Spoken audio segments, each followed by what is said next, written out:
The number one question I get on my social media is how can I get bigger? How can I get longer? Or how can I get more girth?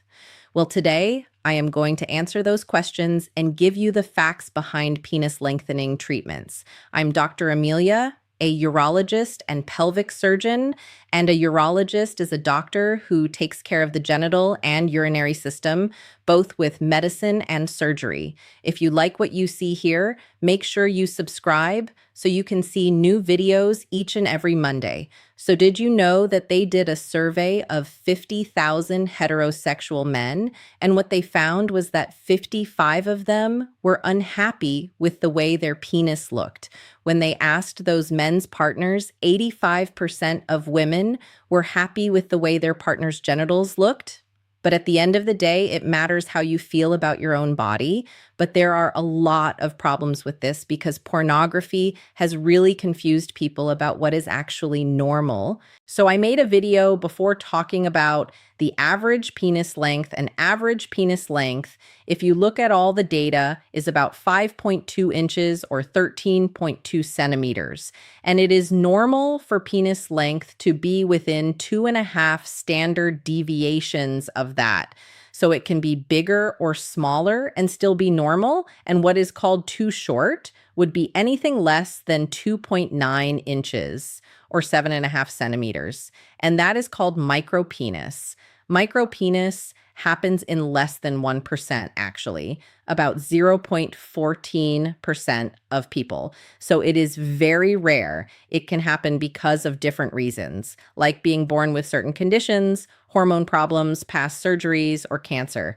But today we are going to talk about people who have a normal penis length. So while it is true that most people who worry about their penis size actually have a normal size based on these numbers, the real problem is that many men feel upset because they think their penis is not as long as they want. And this is a type of body image disorder. It even has a name. It is called small penis anxiety. It does not mean they actually have a small penis, but they feel worried because they think it is not long enough. And this is defined as people thinking about their penis size all the time, even more than 1 hour every day. And some men can feel so upset that it affects their daily life. And some may even need hospital care because of how strong their thoughts are, or even have thoughts of harming themselves. This is not a joke. This is serious, and it can cause real problems. So it is important to talk about this because it is part of men's health. Another big problem is that if you search online how to make your penis longer, you will find many websites and information that may not be safe or true. Many people travel to other countries or go to unlicensed providers to get treatments that can cause serious harm, so please do not do that. Look for a trusted urologist or psychologist to help you with these problems. I also want to say before I continue that the Sexual Medicine Society of North America says that penis lengthening or girth treatments are not recommended and are considered experimental unless someone has a micro penis. So the things I'm about to tell you are written in medical research and have some data. But before trying anything, you should talk to a urologist who understands these treatments also. I do not offer penis lengthening treatments in my own practice, but because this is an important topic, I studied it to explain it to you. There are two main types of treatments for people who have small penis anxiety or feel their penis is too small. There are non-surgical treatments and surgical treatments that are talked about in research, starting with non-surgical treatments. Psychological counseling. There are tested tools and questions that can help you understand what a normal penis size is and help you deal with your worries. Interestingly, when people only do psychological counseling, most men no longer want any other treatment, whether it is surgery or not. This is very important. I strongly suggest that anyone with anxiety should get help from a psychologist. There are 3 more non-surgical options.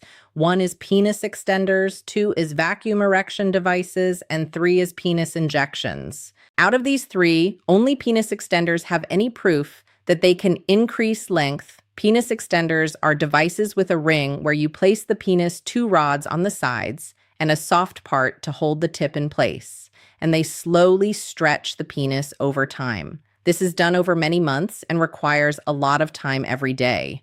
When researchers studied this, they found that men who used these devices regularly did gain some length. They measured the penis in a soft state. And also, when stretched in urology, we use stretched length to estimate erect size. And it is very close in measurement. So, after many months of daily use, the increase was about 2 centimeters. So, there was some gain, but it was very small. You have to be very consistent and use it for several hours every day to see results. Also, there can be problems like numbness, bruising, or no results at all. You may spend a lot of time and see no change. This is the only method that has shown some results with low side effects in research. The other options, vacuum devices, did not increase length at all. And lastly, penis injections. There are many types that people have tried, but many caused serious problems. So I do not recommend injections.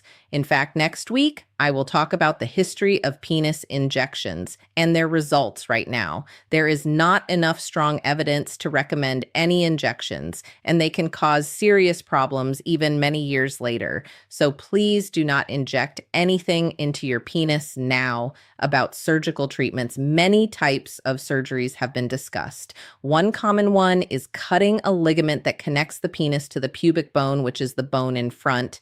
By cutting this ligament, the penis may appear slightly longer, but this surgery has risks. There are also other methods using tissue flaps, grafts, and even rib cartilage to increase length, but most have poor results and low satisfaction. The studies about these surgeries are not strong or detailed enough, so we cannot recommend surgery for increasing length because there are many possible complications. The only time surgery should be considered is in a clinical trial. A clinical trial is done at a medical center where a special board called an IRB checks that the study is safe and fair for patients. They also make sure that results are tracked and any problems are recorded properly. This helps doctors understand if a treatment is safe or not based on real data. This is how we study treatments in a scientific way to make sure they are safe and work well. So the main point is there is not much you can do to change your natural length. You can gain a small amount with traction devices, but other methods are still being studied and are not recommended. The most important step is to get help from a psychologist to deal with anxiety before trying anything risky that cannot be undone and may leave you worse than before. Thank you so much for watching, and make sure you join me next week on Monday when I talk about penis injections and what side effects and problems have happened in people who use them. And always remember to take care of yourself because you are worth it.